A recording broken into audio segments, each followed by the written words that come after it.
ভাষা কথাটার মানে আমরা গুলিয়ে দেবার জন্য সব সময় চেষ্টা করি ভাষা। কারণ যারা ভাষা তত্ত্ব পড়ে তারা ভাবে এই যে ভাষা কবে শুরু হয়েছিল, তার কি কি ডালপালা বেরোলো, তারপর সেটা কিভাবে এখন এসে পৌঁছলো, আর এটা ভাষা নয়। ভাষা আমাদের সকলের আছে, এটা তো জান। মানুষ স্বাভাবিক, মানুষ জন্মালে তার একটা ভাষা হবে, কিন্তু মানুষ ছাড়া আর কারো ভাষা নেই। এইটা মনে রাখে যে মানুষ ছাড়া পৃথিবীতে আর কোনো প্রাণীর ভাষা নেই। এটা প্রকৃতির একটা পক্ষপাত। মানুষকে কেন ভাষা দিল প্রকৃতি? বৈজ্ঞানিকেরা বলেন যে মানুষের শরীরে একটা জিন আছে, FOXP3 নামে একটা জিন। জিনের সব কারবার, জিন আমি বুঝি না, বিজ্ঞানী এখানে যারা আছেন তারা তোমাদের বুঝিয়ে দেবে যে আমাদের শরীরে 23টা 46টা জিন আছে। মায়ের কাছ থেকে পাই 23টা, বাবার কাছ থেকে পাই। এই জিনের সংগঠনে আমাদের সমস্ত ক্ষমতাগুলো তৈরি হয়। যাই হোক, একটা FOXP3 বলে একটা জিন আছে, সেইটা নাকি মানুষের শরীরে এমনভাবে আছে, ওষুধের আছে কিন্তু ওষুধের ওই কম্বিনেশনে নেই, তাহলে এমনভাবে আছে যার ফলে লাখখানেক বছর আগে মানুষ ভাষা নামে ব্যাপারটা বলতে শুরু করে। মানুষ এসছে 2.5 লাখ বছর, 25 লাখ বছর আগে। যেমন সেখানে মাত্র লাখখানেক বছর আগে মানুষ বলতে শুরু করে ভাষা। আর এই ব্যাকরণ সম্মত ভাষা দাঁড়ায় 40,000 বছর আগে। মুখের ভাষা মনে রাখবে, ওইটা হচ্ছে আসল ভাষা। যে ভাষাটা নিয়ে তোমরা লেখাপড়া করো সেটা লেখার ভাষা, যাতে লিখিত প্রমাণ থেকে বোঝা যায় কখন কি উচ্চারণ ছিল, তারপরে কি বদলালো, লিখিত ভাষা। লিখিত ভাষা এখনকার ভাষা বিজ্ঞানীরা বলেন লিখিত ভাষাটা আসল ভাষা নয়। মুখের ভাষাটা হচ্ছে আসল ভাষা, যার ব্যাকরণ সম্মত একটা রূপ 35,000 বছর আগে শুরু হলো। 35,000 বছর আগে লেখা এলো। কবে লেখা? তো মাত্র এই 6,500 বছর আগে। তো লেখা আসেনি, লেখা ব্যাপারটাই ছিল না। এখনো অনেক পৃথিবীর অনেক ভাষা লিখিত হয়নি। ফলে ভাষাটা এইটা মনে রাখতে হবে, যারা আমরা ভাষা নিয়ে একটু ভাবি, যে ভাষাটা হচ্ছে মানুষের একমাত্র শক্তি, আর কোনো পশু প্রাণীর নেই। এবং ভাষাটা মূলত মুখের ভাষা। বৈজ্ঞানিকেরা তোমাদের বলবেন যে আমাদের মাথার বাঁদিকে, মস্তিষ্কের বাঁদিকে দুটো এলাকা আছে। মস্তিষ্কের বাঁদিকে একটাকে বলে ব্রোকার এলাকা, এই কানের সামনে বাঁদিকে ব্রোকার এরিয়া, আর কানের পেছনে বাঁদিকে আরেকটা এলাকা আছে মস্তিষ্কে, তার নাম হচ্ছে ডক্টর ভের্নিক্স এরিয়া। এই দুটো এলাকা আমাদের ভাষার সমস্ত কাজকার্য চালায়। ভের্নিক্স আমরা যখন শুনি আর কথার অর্থ বুঝি, তখন ওই ভের্নিকের এলাকাটা আমাদের এইসব করায়। কানে শুনি, কান থেকে ইলেকট্রিক পালসের মতো, বিদ্যুৎ স্পন্দনের মতো সব স্পন্দন যায় ভের্নিকের এলাকায়। ভের্নিক সেটা, ভের্নিকের এলাকা সেটা ব্যাখ্যা করে যে তোমাকে কিন্তু এই বলা হচ্ছে, তুমি এই অর্থটা, তুমি এটা বুঝে নাও। আর ভের্নিকের এলাকা থেকে আবার ব্রোকার এলাকায় একটা খবর যায়, ওরে এই কথাগুলো বলা হচ্ছে, লোকটা এইসব বুঝছে, এবার তুমি উত্তর দাও ঠিকঠাক, কথা গুছিয়ে বলো। তখন ভের্নিকের ব্রোকার এলাকা থেকে হুকুম আসে। কার কাছে হুকুম আসে? হুকুম আসে মস্তিষ্কেই আসে, কিন্তু আমার জিভকে বলে, আমার ঠোঁটকে বলে, আমার দাঁতকে বলে যে এই উচ্চারণ করো, এই কথাগুলো বলো। তখন এইভাবে সার্কিট একটা তৈরি আছে, এটা বৃত্ত, যে আমরা শুনছি, কথার অর্থ বুঝছি ভের্নিকের এলাকায়, আর সেই কথার উত্তর দিচ্ছি ব্রোকার এলাকায়। দুটো এলাকা থেকে একটা এলাকা গ্রহণ করে আর একটা এলাকা চালনা করে। আমাদের মস্তিষ্কে আমাদের অঙ্গ প্রত্যঙ্গগুলোর তো দুটোই কাজ, গ্রহণ করা, সঞ্চালন করা। তো আমাদের একটা ভাষা গ্রহণ করে একটা এলাকা, আর ভাষা চালনা করে আর একটা এলাকা।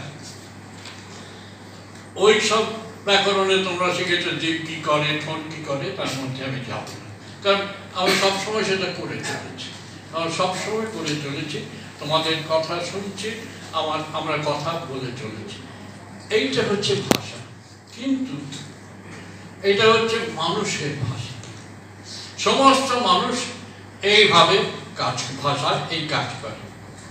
এই জন্যে ওই যে চমস্কি কথাটা বলা হলো, সঞ্জীব একটু ভুল বলেছে, আমি চমস্কির কাছে করিনি, ছাত্রদের কাছে কাজ করেছি। চমস্কি ছিলেন MIT-তে, ম্যাসাচুসেটস ইনস্টিটিউট অফ টেকনোলজিতে, আমি ছিলাম শিকাগো বিশ্ববিদ্যালয়ে। ফলে আমি চমস্কির সাক্ষাৎ ছাত্র নই, কিন্তু চমস্কির সঙ্গে আমার দেখা হয়েছে। আমি যখন রবীন্দ্র ভারতীতে ছিলাম তখন চমস্কি সেখানে এসেছিলেন, সেসব কথা আলাদা। তো এই যে কাজ, এই কাজটা সমস্ত মানুষ করে, যে জন্য চমস্কি বলেন তো মানুষের ভাষা হচ্ছে এক। কেন এক? তো দেখো, সব মানুষের ভাষাই হচ্ছে এই কণ্ঠাতক থেকে তোমার তুলুক শুরু করে ঠোঁট পর্যন্ত কতগুলো ধ্বনি দিয়ে তৈরি। কতগুলো ধ্বনি জুড়ে অর্থপূর্ণ শব্দ হবে, অর্থপূর্ণ শব্দ জুড়ে বাক্যের খণ্ড হবে, খণ্ড জুড়ে বাক্য হবে। সব মানুষ এই একইভাবে কথা বলে। হ্যাঁ, তুমি বুঝতে পারো না, তুমি হয়তো হটেনটটদের ভাষা বুঝতে পারো না, তুমি জাপানি ভাষা বুঝতে পারো না, কিন্তু জাপানিরাও তোমারই মতো একইভাবে উচ্চারণ করে। ফুসফুস থেকে হাওয়া আছে, এখানে আওয়াজ হয়, তারপরে ঠোঁট জিভ তোমার অর্থপূর্ণ কথা দিয়ে বাক্য তৈরি করে। এবং সব মানুষের ভাষা সেই জন্য মূলত এক। এই জন্য সংস্কৃত বলে ইউনিভার্সাল ল্যাঙ্গুয়েজ। তাহলে আলাদা আলাদা ভাষা কি করে হলো? আলাদা আলাদা ভাষা হলো যে অন্যান্য কারণে। আলাদা আলাদা ভাষা আলাদা আলাদা জন্ম হয়েছে আলাদা আলাদা জায়গায়। অনেক সময় তোমাদের পুরাণ টুরাণ নানা রকম ভুলভাল গল্প বলে যে একটা ভাষা ছিল, এই একটা ভাষা থেকে পৃথিবী সব রকম ভাষা হচ্ছে। তা না, পৃথিবীর নানান জায়গায় নানান রকম ভাষা তৈরি হয়েছে, সেইগুলিরই বংশ বলে ভাষা বংশ। এখন 29টার মতো ভাষা বংশ আছে সারা পৃথিবীতে। এখন ওই যে গল্প আছে, তোমরা বাইবেলের ওল্ড টেস্টামেন্টের একটা গল্প শুনেছে বোধহয়, ব্যাবেল টাওয়ারের গল্প, টাওয়ার অফ ব্যাবিলন জানো? ব্যাবিলন তুরস্কের একটা শহর ছিল। ব্যাবিলনে রাজা ছিল নিমরোদ বলে একজন। নিমরোদের ইচ্ছে হলো যে স্বর্গে গিয়ে রাজত্ব করবে, স্বর্গে গিয়ে রাজত্ব করবে। সেখানে স্বর্গের লোক আমাদের উপর রাজত্ব করবে কেন, আমি স্বর্গে গিয়ে রাজত্ব করবো বলে সে একটা মিনার বানাতে শুরু করলো। সে রাবণের স্বর্গের সিঁড়ির মতো, কেমন মিনার বানাতে শুরু করলো। সিঁড়ি দিয়ে উঠে উঠে এই মিনার তৈরি হচ্ছে, আর নিমরোদ করছে কি তীর ধনুক নিয়ে গিয়ে, সৈন্য সামর্থ্য নিয়ে গিয়ে স্বর্গের দিকে তীর ছুটছে। স্বর্গের লোক যারা দেবতা মহাবিপদ, তুচ্ছ পুঁচকে মানুষ, সে এসে আমাদের দিকে তীর ছুটছে, আচ্ছা দেখাচ্ছি মজা বলে সে কি করলো, ওই যারা মিনার তৈরি করছিল কুলি মরুর সব, তাদের সকলের ভাষা আলাদা করে দিল। ব্যাস, পরের দিন আর কেউ কারোর কথা বোঝে না। একজন কথা বলছে তো অন্যজন ভাবছে গালাগাল দিচ্ছে, বলে তাদের মধ্যে মারপিট লেগে গেল, মিনার তৈরি বন্ধ হয়ে গেল। ব্যবহারের মিনার, এইটা একটা গল্প। আবার আমাদের পুরাণে বলে যে স্বর্গের দেব ভাষা, সংস্কৃত ভাষা ছিল, সংস্কৃত থেকে সব হয়েছে। না, সংস্কৃত থেকে সব হয়নি। সংস্কৃত এক শব্দ বাহবা আমার শব্দ এরকম বলেছেন, তা নয়। সংস্কৃত একটা থেকে সব ভাষা হয়নি, অনেক আলাদা আলাদা ভাষা হয়েছে। চীনারা ভাবে চীনা ভাষাটা ছিল আদিম ভাষা ছিল, এরকম ডাচরা ভাবে ডাচ ভাষা ছিল স্বর্গের ভাষা। এইগুলো সব গাল গল্প, পুরাণের গাল গল্প, এগুলো নয়। আলাদা আলাদা জায়গায় মানুষ আলাদা আলাদা ভাষা তৈরি করেছে। ওই যে বংশের কথা বলতে ভাষা বলতে।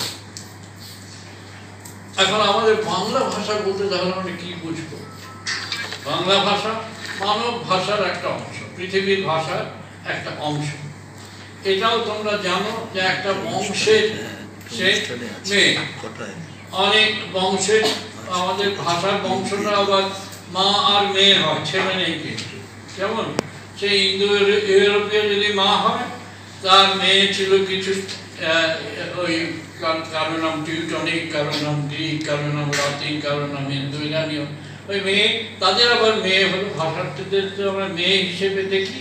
তার ফলে একটু গন্ডগোল হচ্ছে আজকাল, নারীবাদীরা ভাষাকে কেন মানে ল্যাঙ্গুয়েজ অ্যাজ ফেমিনাইন কেন এটা দেখা হবে, এ নিয়ে প্রবন্ধ টবন্ধ আমি দেখেছি। যাই হোক, আমরা দেখেছি যে ভাষা হচ্ছে মেয়ে বলে আমরা জানি। তো সেটা হিসেব আছে, সেটা তোমরা পড়ো, সেটা বাংলা ভাষা থেকে এসছে সেসব তোমরা জানো। কিন্তু বাংলা ভাষাটা কি? বাংলা ভাষা বলতে কি আমি যে ভাষাটা বলছি সেটাই কি একমাত্র বাংলা ভাষা? একেবারেই না। এই যে তোমাদের বাঁকুড়ায় একটা ভাষা আছে, এই ওঠা করাবো, বসা করাবো, এই সমস্ত তোমরা বাঁকুড়ায় বলো, ভারী সুন্দর লাগে আমার শুনতে। কেমন? কিন্তু এটাও বাংলা। এটাকে বাংলা কে না বলবে? ঢাকাই ভাষা আছে, আমি খাবো না, আমি যাবো না, কেমন? ঢাকাই ভাষা, সেটাও বাংলা। চট্টগ্রামের ভাষা যায় না খায়ম, মানে আমি খাবো না, কেমন? চট্টগ্রাম, সেটাও বাংলা। তাহলে মুখে বাংলা বহু রকমের আছে, অঞ্চলে অঞ্চলে ভাগ হয়, আবার শ্রেণীতে শ্রেণীতে ভাগ হয়। যেমন সমাজের নানা রকম শ্রেণী হয়, শ্রেণীতে শ্রেণীতে ভাগ হয়। দুটো ডাইমেনশন, দুটো মাত্রা। একটা স্থানের মাত্রা, স্থান অনুযায়ী আলাদা হচ্ছে ভাষা, আর হচ্ছে শ্রেণীর মাত্রা, শ্রেণী, ওগুলোকে সোশিওলজি বলে ইংরেজিতে। এত রকমের বাংলা আছে। আর আমি যে বাংলাটা বলছি সেটাই কি বাংলা? না। অথচ বিদেশিরা যখন বলবে আমি বাংলা শিখি, তখন তারা আমি যে বাংলা বলছি সেই বাংলাটার কথা বলবে। এই বাংলাটাকে কি বলে? মান্য চলিত বাংলা বলি আমরা, প্রমিত বাংলা বলে বাংলাদেশে, বাংলাদেশে। প্রমিত বাংলা এক ধরনের বাংলা, ঢাকাই বাংলা, দক্ষিণ চব্বিশ পরগনার বাংলা, পুরুলিয়ার বাংলা, বাঁকুড়ার বাংলা, চট্টগ্রামের বাংলা, শিলচরের বাংলা আরেক ধরনের বাংলা। সবগুলো মিলিয়ে এটা একটা বান্ডিল, পুরো গুচ্ছটা হচ্ছে একটা ভাষা। একটা ভাষা বলতে আমরা কখনো একটা ভ্যারাইটি বুঝতে পারি না, এটা হচ্ছে একটা গুচ্ছ। কারণ বাংলা ভাষাটা অনেকগুলো ভাষা রূপে একটা গুচ্ছ। এখন যতক্ষণ মুখের ভাষা থাকছে ততক্ষণ এটা নিয়ে কোনো ঝামেলা নেই। আমরা বলছি, মুখের বলা ভাষাকে ভুলও ধরে না, কেমন? কখনো কখনো বলে শুদ্ধ করে বলে এটাই কর, কিন্তু মুখের বাংলাটা ভুল ধরে না। আমি আমার গ্রামে বসে আমার গ্রামের ভাষা বলবো, কেউ বলতে আসবে। মুখের ভাষা বলতে বলতে এক সময় মানুষের মনে হলো একটু মহা মুশকিল, এই মুখের ভাষাটারও তো নানা জায়গায় আটকে যাচ্ছে। কোথায় আটকে যাচ্ছে? এই যে আমি বক্তৃতা দিচ্ছি, ধরে নিচ্ছি হয়তো এটা তোমরা ইউটিউব বা কিছু একটা ব্যবস্থা করেছে, ধরে নিচ্ছি এটা হয়েছে। কিন্তু এই প্রযুক্তি যখন ছিল না, তখন মানুষ ভাবলো যে আমি বলছি আর ভুলে যাচ্ছি, দুদিন পরে আমার কথাটা কেউ শুনতে পাবে না। আমি বলছি আর ঘরের মধ্যে আটকে যাচ্ছে, এই ঘরের বাইরের লোককে আমার কথা শুনছে, আমি এই প্রযুক্তির আগেকার কথা বলছি।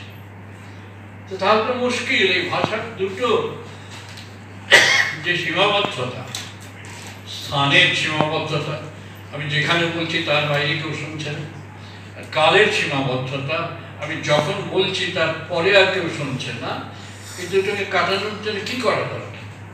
তখন লেখার কথা ভাবলো মানুষ। আর লেখার ইতিহাসে তোমরা জানো, আমার বইও আছে সেই সম্বন্ধে, লিপি বলে বই আছে। তো সেই লেখার ইতিহাসের মধ্যে আমি যাবো না, কিন্তু তারা নানান রকম ভাবে চেষ্টা করে, কখনো ওই ইটের, নরম ইটের মধ্যে লোহার মাছের চিহ্ন দিয়ে, কখনো ওকে বলে ইউনিফর্ম, তারপরে কখনো ছবি দিয়ে, চীনারা যেমন ছবি দিয়ে, এখনো ছবি দিয়ে লেখে, জাপানিরা খানিকটা চীনা ব্যাপার গ্রহণ করেছে, তারা এখনো ছবি দিয়ে লেখে। নানান রকম ভাবে তাতে ছবি থেকে আস্তে আস্তে অক্ষর বর্ণ চলে এলো, লেটার চলে এলো, কেমন সে তার মধ্যে আমি যাব। কাজে লেখাটা কি হলো, লেখাটাই হলো এই দুটো সীমাবদ্ধতা কাটানো গেল। অর্থাৎ আমি যা যেখানে বলছি তার বাইরে লেখাটা পৌঁছাবে। আমি যখন বলছি তার 2000 বছর পরেও মানুষ পড়তে পারবে লিখিত ভাষা। কাজে এই দুটো সীমাবদ্ধতা কাটানোর জন্য লেখার উদ্ভব হলো। কিন্তু ভাষা বিজ্ঞানীরা এখনো বলেন লেখার ভাষাটা আর একটা ভাষা, এটা আসল ভাষা নয়, আসল ভাষাটা হচ্ছে মুখের ভাষা। এখন বলতে গেলে এমনি কোনো সমস্যা নেই, ভাষা নিয়ে পড়তে গেলেই মুশকিল। পড়াটা ঝামেলার বিষয়। কেন পড়া ঝামেলার বিষয়? মানে তখন ভাষাটাকে তুমি বাইরে থেকে দেখছো, বাইরে থেকে দেখছো ভাষাটাকে। তুমি নিজে যতক্ষণ পারো অনর্গল কথা বলতে পারো, নিরক্ষর মানুষও অনর্গল ভাষা বলতে পারে। অনেক বিদ্যানের চাইতে অনেক নিরক্ষর মানুষ অনেক সহজভাবে অনর্গল কথা বলতে পারে। আমরা বিদ্যানরা অনেক সময় থেকে থেকে কথা বলি। আমাদের সময় দুজন মানুষ ছিলেন, আমার মনে আছে, তাপস সেন আলোক শিল্পী আর সুভাষ মুখোপাধ্যায় কবি। দুজনে খুব আস্তে আস্তে কথা ক্লান্ত হয়ে যেতাম আমাদের মধ্যে, যে একটা বাক্য শুরু করছেন আর শেষ করছেন না, ক্লান্ত। কিন্তু দেখবে একজন নিরক্ষর চাষি অনর্গল কথা, মেয়েরা বিশেষ করে মেয়েদের মধ্যে স্বাচ্ছন্দ্য আছে কথা বলার, মেয়েরা খুব সুন্দর কথা বলে। আমি মনে করি ছেলেদের চেয়ে তুলনায় মেয়েরা সহজ স্বাচ্ছন্দ্যভাবে কথা বলতে পারে। পক্ষপাত দুষ্ট নয়, পক্ষপাতের কারণ আছে। পক্ষপাতের কারণটা আমি বলি যে এটা ভাষাতত্ত্বের বাইরে, যে আমার জীবন নির্মাণ করেছে 6টি মেয়ে। কিভাবে সেটা? আমি 3টি মা পেয়েছিলাম। কিভাবে হলো ও বলেনি, সেটা ও জানতো যে আমার জন্ম হয়েছিল যে মায়ের কোলে, আমি তার কাছে ছিলাম না, আমাকে পোষ্য নেন আর দুটি মা একজনের সঙ্গে বিয়ে হয়েছিল, আমার 2 পিসিমা আমাকে পোষ্য নেন, তারাই আমাকে বড় সড়ো করে তোলেন। আমি যা হয়েছি এই পিসিমাদের কাজ। 3টি মা পেয়েছি, স্ত্রী একটু বেশি হয়নি। কিন্তু সন্তান আমার দুটি মেয়ে, বলে যে 3টি মেয়ে, মানে 3 মা, স্ত্রী এবং 2টি মেয়ে, এরা মিলে আমার জীবনটাকে তৈরি করেছে। এখন আমার মেয়েরা আমার জীবনকে নিয়ন্ত্রণ করে নানাভাবে। তো এই পক্ষপাতের কারণটা ঠাট্টা করে তোমাদের বললাম। আমি এখন এই যে ভাষা নিয়ে পড়াশোনা করার জায়গাটা আমরা একটা জটিল জায়গায় চলে এলাম। কারণ এখন আমি যা বলি সেটা তো আমি বিশ্লেষণ করে বলি না, আমি স্বতঃস্ফূর্তভাবে বলি। ওই ভেজনিকের এলাকা শুনে আর ব্রোকার এলাকা আমাকে দিয়ে বলায়, এতে আমার সচেতন নিয়ন্ত্রণ খুব কম। কিন্তু আমি যখন ভাষাটার দিকে তাকাবো তখন তো আমি তো এটাই খেয়াল করি না যে আমি ধ্বনি সাজিয়ে সাজিয়ে অর্থপূর্ণ বাক্য বলছি, এটাই আমি খেয়াল করি না। আমি তো অনর্গল বলে যাই। এইবার ভাষা বিজ্ঞানী আমাকে বলছেন, না হে, তুমি ওই রকম কথা বলে গেলে শুধু হবে না, হড়বড় করে তুমি কথা বলে যাচ্ছ, কিন্তু ভাষাটাকে সামনে ফেলে দেখো। কি দেখবে? ধ্বনিটা হচ্ছে মূল কথা। কোন ধ্বনি? যে কোনো ধ্বনি নয়। কেমন? তুমি তোমার এই ফুসফুস থেকে মুখের ঠোঁট নাক পর্যন্ত উচ্চারিত ধ্বনি, এইগুলোকে দেখো কত রকমের। তার দুটো আলাদা, একটা হচ্ছে স্বরধ্বনি আর একটা হচ্ছে ব্যঞ্জন ধ্বনি। তার মধ্যে আবার কত ভাগ, স্বরধ্বনির মধ্যে ব্যঞ্জন ধ্বনির মধ্যে কত ভাগ, এগুলোকে চেনো। চীনে এগুলোকে আলাদা আলাদা করো, কেন এগুলো আলাদা হয় সেগুলো দেখো, স্বরধ্বনিগুলো কেন আলাদা হয়, ব্যঞ্জন দেখো। এটাই তো মহা মুশকিলের একটা কাজ। কেমন বাচ্চাদের গলদঘর্ম মানে তারা ভাষাটা শেখে খুব ভালো, মুখের ভাষা। এ তো তোমরা জানো যে 18 সপ্তাহ থেকে বাপ বা দাদা এরকম তারা আওয়াজ করতে শুরু করে। যেমন প্রথমে তো আওয়াজ নেই, কিছু কান্না, কান্নাটাই তাদের ভাষা, এটাকে বলে ক্রাইং পিরিয়ড, কাঁদবে তারা। তারপরে 18 সপ্তাহ থেকে বাপ বা দাদা এরকম বলতে শুরু করে, এটাকে বলে ব্যাবলিং পিরিয়ড, ব্যাবল করে। কেমন? তারপর 1 বছরের মাথায় একটা শব্দের বাক্য বলবে। যেমন 1.5 বছর নাগাদ 2টো শব্দের বাক্য বলবে। বাবা গাই বলবে, বাবা গাড়িতে এসেছে, বাবা ওই দেখো গাড়ি, বাবা ওই গাড়িটা চলে যাচ্ছে। 2টো শব্দ অনেক রকম অর্থ বোঝাবে। তারপর 3-3.5 বছরের মাথায় তাকে থামানো মুশকিল। বাচ্চা এত কথা বলবে, প্রত্যেকে নিজের বাড়িতে দেখছো 10 বছর নাগাদ তার এই পুরো গ্রামারটা তৈরি হয়ে যাবে। অর্থাৎ শুধু ধ্বনি সাজিয়ে সে সব বাক্য, ভাষা প্রায় অনেক বাক্য, সে তখনও হয়তো প্রত্যুৎপন্ন মতিত্ব গোছের কথা বলবে না সে, কিন্তু মোটামুটি ব্যাকরণ অনুযায়ী বাক্য সাজানো 10 বছরের মাথায় তার গ্রামারটা মাথায় ঢুকে যায়, ওই ওখানে তৈরি হয়ে যাবে। ব্রোকার ভেন্ডিকের এরিয়া, ব্রোকার এরিয়া তৈরি হয়ে যায়। এখন বাচ্চাও মুখের ভাষা বলতে পারলো, বলতে শিখে গেল, আর বয়স সন্ধিকালে পর্যন্ত এই ক্ষমতাটা খুবই থাকে। যে কোনো বাচ্চা তোমার ওই বাচ্চা বয়স থেকে যদি শোনে, তাহলে যে কোনো ভাষা তুমি বুঝতে পারে। তুমি চীনা ভাষাই বলো, সে যদি শোনে এবং বলতে বাধ্য হয়। খেলার সাথী, তার সঙ্গে খেলছে চীনা খেলার সাথী, এই চীনা ভাষাটা শিখে নেবে। সে বাঙালির ছেলে হলে হবে। আমার চেনা এক ভদ্রলোক, রাশিয়ান ভদ্রলোক, তিনি বিয়ে করেছিলেন তামিল বলে তামিল ভদ্রমহিলাকে দিল্লিতে। তার ছেলেমেয়েরা 5টা ভাষা অনর্গল বলত। কেন? বাবার রাশিয়ান ভাষাটা তারা শিখেছিল, তার মায়ের তামিল ভাষাটা তারা শিখেছিল। তার বাড়িতে কাজ করতে গিয়ে পাঞ্জাবি মহিলার কাছ থেকে পাঞ্জাবি ভাষাটা শিখেছিল, আর স্কুলে ইঞ্জিনিয়ারিং দিকে তারা শিখেছিল। 5টা ভাষা অনর্গল শিখেছিল। এই যে মুখে বলতে শেখালে ভাষা শিখে যাবে। হ্যাঁ, আমার বন্ধু যেমন অরুণ সোম, সে রাশিয়াতে ছিল, সেটা খুব রাশিয়ান ভাষা অনুবাদ করেছে, অনেক অনুবাদ। তার মেয়ে রাশিয়ান, স্ত্রী রাশিয়ান ছাড়া অন্য কোনো ভাষা জানে না। দুই মেয়ে বড় হচ্ছে। অরুণের বলবো আধিপত্য খাটালো আর কি মেয়েদের উপর, আমার সঙ্গে বাংলা না বলবে আমি তোমাদের সঙ্গে কথা বলবো। মেয়েরা বড় হচ্ছে তো অত্যাচার, কিন্তু অরুণ তাদের সঙ্গে বাংলা বলতে বলতে এই মেয়েটির অনর্গল বাংলা বলতে শিখে গেল। এবং তারা যখন ওই 1979 নাগাদ এদেশে চলে আসে, ওখানে কমিউনিজমের পতনের পর, তখন আমাদের পাড়ায় 2টি ফর্সা ফুটফুটে ইউরোপিয়ান দেখতে মেয়ে অনর্গল বাংলা বলে যাচ্ছে, এবং সুন্দর বাংলা বলতে বলতে তারা যাচ্ছে, দেখে পাড়ার লোকে অবাক হয়েছে। ওই কথা বলে বলে তাদের শিখিয়ে, তাদের বাংলা বলতে শিখিয়ে।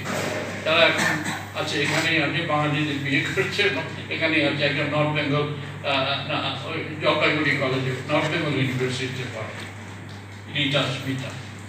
তো এইরকম ঘটনা ঘটে, বাচ্চারা এইভাবে শিখতে পারে। কিন্তু ওই যে লেখাপড়া করতে এলাম, ঢুকলাম স্কুলে, তখন আমাদের ভাষাটার দিকে বাইরে দিক থেকে তাকাতে হলো। ধ্বনি, আচ্ছা ধ্বনি তো বুঝলাম, এইগুলো কি কাগজের ওপর, এগুলো কি? এগুলো হচ্ছে অক্ষর। ধ্বনির সঙ্গে অক্ষরের কি সম্পর্ক, বর্ণের কি সম্পর্ক তোমাকে জানতে হবে, এবং তার শ্রেণী বিভাগ করতে হবে। আচ্ছা, সেখানেই থামলে চলবে না, তোমাকে ধ্বনি জুড়ে জুড়ে কিভাবে শব্দ বলি না, ভাষা বিজ্ঞানীরা বলে মরফিম, মর্ফ, সেটা কি? শব্দের খণ্ড, অর্থপূর্ণ খণ্ড। কি করে হয়? আচ্ছা, প্রত্যুৎপন্ন অতিরিক্ত একটা বিশাল কথা। দেখো, প্রতি একটা আছে, উৎ একটা আছে, পাদ একটা আছে, পাদ, আর একটা আছে ন, যেটা সংস্কৃতে বলে কয়তয়, কেমন? তারপরে মত একটা আছে, ই আছে একটা, কত রকম খণ্ড মিলে পুরো শব্দটা তৈরি হচ্ছে। শব্দেরও শ্রেণী বিভাগ আছে, কোন শব্দ সরল শব্দ, কোন শব্দ জটিল শব্দ। এই সরল শব্দ কিভাবে হলো, জটিল শব্দ কি হলো, সমাস হল, তারপর শব্দ থেকে তাকে বলে ফ্রেজ, শব্দবন্ধ, ফ্রেজ। বাবা বলে আমার বাবা, এটা একটা ফ্রেজ। আমার বাবা কিভাবে হলো? আমার বাবা সকালে 1 কাপ চা খান। তো এই পুরো বাক্যটা, এই ধ্বনি থেকে পুরো বাক্যটা, বাক্যই শেষ হচ্ছে না। আর সরল বাক্য, যৌগিক বাক্য, জটিল বাক্য, এগুলো মনে শিখতে হচ্ছে। এবং শুধু বাক্য নয়, আজকালকার দিনে যেটা দাঁড়িয়েছে, সোজা অর্থের ব্যাপারটা তো আছেই, কিন্তু বাক্যে আমরা অনেক সময় বাঁকা অর্থ যা বলতে চাই সেটা বলতে চাই না, অন্য কথা বেরিয়ে আসে। যেমন খুব তো গেলেন আমাদের বাড়ি, এই বলছি, এটা কি সত্যি সে বোঝাচ্ছে সে তো বাড়ি বহুবার গেছে? একদম না, মানে জানি। তাহলে দেখতে পাচ্ছি যে আক্ষরিক অর্থ, এটাকে বলে প্র্যাগমেটিক্স বলে ইদানিং কালে, এটা ব্যঞ্জনা তত্ত্ব, যে আক্ষরিক অর্থটা হতেই পারে। আমি যাব না, আমি খাবো না, তোর কাছে কলম আছে, তোর লাইব্রেরিতে বইটা আছে, এগুলো হচ্ছে আক্ষরিক অর্থ, সোজা কথা, সোজা উত্তর হতে পারে। কিন্তু এই যে ব্যঞ্জনা, আমাদের ভারতেই এটা প্রথম শুরু হয়েছিল। ভারতীয় কাব্যতত্ত্বে ব্যঞ্জনার কথাটা বলা হয়েছে। তোমরা ধ্বনিবাদ নিশ্চয়ই পড়েছ, আনন্দবর্ধন অভিনব গুপ্তের ধ্বনিবাদ পড়েছ। আমাদের ভারতেই শুরু হয়েছিল, পাশ্চাত্য সেটা স্বীকার করে না, কিন্তু এটা ঠিক। এই যে প্র্যাগমেটিক্স, ব্যঞ্জনা তত্ত্ব, তার শুরুটা ভারতে হয়েছে। তো ব্যঞ্জনা একটা সাংঘাতিক, এবং আমরা মুখে কথা যখন বলি তখন সবসময় শুধু আক্ষরিক অর্থ প্রকাশ করি না, আমরা ব্যঞ্জনায় অনেক কিছু বলি। কাজে ভাষা তত্ত্বকে এখন ব্যঞ্জনা তত্ত্বে কথা ভাবতে হবে, ভাষা তত্ত্বের মধ্যে ব্যঞ্জনা তত্ত্বটা আনতে হবে। এখন কিন্তু আমাদের সিলেবাসগুলোতে কি পড়ে আছে? আমাদের যেগুলো হচ্ছে ভাষার ইতিহাস পড়তে, ভাষার বিবর্তন করতে হয়। হ্যাঁ, ইংরেজিতেও তাই, বাংলাতেও তাই। এখনো আমাদের সিলেবাসে বেশিরভাগ ক্ষেত্রে ওই প্রাচীন ভারতীয় আর্য, মধ্য ভারতীয় আর্য, নব্য ভারতীয় আর্য, ইংরেজিতে ওল্ড ইংলিশ, মিডল ইংলিশ, এটা এই করে আসে। কিন্তু আমাদের ভাষা বিজ্ঞান চর্চার ইতিহাসে এর মধ্যে বেশ বড় বিবর্তন ঘটে গেছে। আমাদের দেশের লোকেরা সে খবর রাখে না, তা নয়। আমাদের সিলেবাস একটু কি রকম বিবর্তন ঘটেছে। ভাষা বিজ্ঞানের ইতিহাসটা শুরু হয়েছিল কিন্তু কলকাতা। এটা শুনে তোমাদের খুব অবাক লাগবে। ভাষা বিজ্ঞান, আসল ভাষা বিজ্ঞান, আধুনিক ভাষা বিজ্ঞানের জন্ম হয়েছিল কলকাতা। কলকাতায় কোথায়? আর 15 মিনিট। কলকাতার এশিয়াটিক সোসাইটি। এশিয়াটিক সোসাইটি তোমরা জানো, কলকাতার পার্ক স্ট্রিটের 1 নম্বরে একটা বিদ্যা চর্চার গবেষণার প্রতিষ্ঠান। সেটা স্থাপন করেছিলেন একজন ইংরেজ জ্ঞানী এবং বিচারক স্যার উইলিয়াম জোন্স 1784 খ্রিস্টাব্দে। এশিয়াটিক সোসাইটি বছর বছর একটা করে বক্তৃতা দিতেন জন্মদিনে। তো 3য় বছরে 1786 ফেব্রুয়ারিতে উইলিয়াম জোন্স একটা বক্তৃতা দিলেন। এটার নাম থার্ড অ্যানিভার্সারি ডিসকোর্স, 3য় জন্ম জয়ন্তী বক্তৃতা। এই বক্তৃতার কথাও তোমরা জানো। সেটা হলো বললেন যে সংস্কৃত ভাষা একটা আশ্চর্য ভাষা। এটার সঙ্গে মনে হয় গ্রিক আর ল্যাটিনের চেয়ে পুরনো, কিন্তু গ্রিক আর ল্যাটিনের সঙ্গে খুব মিল আছে। হয়তো গ্রিক, ল্যাটিন, সংস্কৃত থেকে জন্মেছে, না হয়তো 3টেই অন্য কোনো ভাষা থেকে জন্মেছে, যেটা আর নেই, বেঁচে নেই, which no longer exists. বলে সেই বলার পরে এই বক্তৃতাটা যখন ছাপা হয়ে পৃথিবীতে ছড়িয়ে গেল এশিয়াটিক সোসাইটির জার্নালে, সারা পৃথিবী ভাবলো আরে সংস্কৃত ভাষার আর এই গ্রিক ল্যাটিন এক বংশে, যে সাংঘাতিক ব্যাপার। জার্মানরা বিশেষ করে খেপে উঠল, রেগে মানে আনন্দে নেচে উঠল। জার্মানরা তখন নিজেদের জাতি হয়নি, টুকরো টুকরো আলাদা আলাদা অস্তিত্ব ছিল, কেউ বাভেরিয়ান কেউ অস্ট্রিয়ান, আলাদা অস্তিত্ব ছিল। তারা নিজেরা জাতি গঠন করতে চাইছে, জার্মান রোমান্টিক পিরিয়ড বলে। কি আমাদের ভাষা এত প্রাচীন ভাষা সংস্কৃতের সঙ্গে যুক্ত, চলতে হলে সংস্কৃত শিখি বলে হাজারে হাজারে জার্মানরা সংস্কৃত শিখতে শুরু করল। প্যারিসে গিয়ে আলেকজান্ডার হ্যামিল্টন বলে একজন ইংরেজের কাছে সংস্কৃত শিখতে শুরু করলো। আর সংস্কৃত শিখে তারা দেখাতে লাগলো জার্মানের সঙ্গে সংস্কৃতের কোথায় মিল, পার্সিয়ানের সঙ্গে জার্মানের কোথায় মিল, অ্যালবেনিয়ান, গ্রিক, ল্যাটিন এগুলোর সঙ্গে কোথায় কোথায় মিল। সংস্কৃত পিতি কথাটা পার্সিয়ানে পেদার, আবার ল্যাটিনে পাতে, কেমন গ্রিকে ফাথার, কেমন ফাথার বা ফাদের, এই যে এত মিল হলো, তাহলে এক বংশ থেকে এসেছে। কোন বংশ, কি ভাষা ছিল সেটা মরে গেছে, ইন্দো ইউরোপীয় ভাষা। এইভাবে প্রথম ভাষা বিজ্ঞান শুরু। তাই প্রথমে ছিল তুলনামূলক ভাষা বিজ্ঞান, তুলনা করে করে মিল দেখিয়ে বংশ ঠিক করা। এই বংশ ঠিক হলো, সংস্কৃতের বংশ ঠিক হলো, আরো অনেক বংশ ঠিক হলো। আমাদের বাংলা যে ইংরেজির সঙ্গে সম্পর্কিত, দুঃসম্পর্কের বোন, বাংলা কেন অসমিয়া, ইংরেজি দুঃসম্পর্কের বোন, এটাও ঠিক হয়ে গেল। এই ঊনবিংশ শতাব্দীর শেষে, ঊনবিংশ শতাব্দী পেরিয়ে গিয়ে একজন সুইস ভাষাবিজ্ঞানী ফার্দিনান্দ সসুর বললেন যে না, এই ভাষা বিজ্ঞান আর চলবে না, কারণ এগুলো সব লিখিত ভাষা, ভাষা বিজ্ঞান। মুখের ভাষা হচ্ছে আসল ভাষা, সেই ভাষা বিজ্ঞান চালু হবে। ফার্দিনান্দ সসুর বললেন, আমি যেভাবে বললাম প্রায় ওইভাবে বললেন। তার কাছ থেকে আমাদের শেখা যে কিভাবে ধ্বনি জুড়ে জুড়ে শব্দ হয়, শব্দ জুড়ে জুড়ে বাক্য হয়, বাক্য কিভাবে মানুষ ব্যবহার করে, এই এই এই ভাষার নিয়ম কানুনগুলো বার করো। মুখের ভাষা, লিখিত ভাষার নয়, প্রাচীন ভাষার নয়। প্রাচীন ভাষা নিয়ে কাজ চলুক, কিন্তু মুখের ভাষা নিয়ে গবেষণা হোক, সেইটা নিয়েই চললো। আমেরিকানরাও সেটার একটা রূপ তৈরি করলো, যার নাম ডেসক্রিপটিভ লিঙ্গুইস্টিক্স। এটা চললো। তারপর 1957 সাল নাগাদ এই এলেন নোয়াম চমস্কি।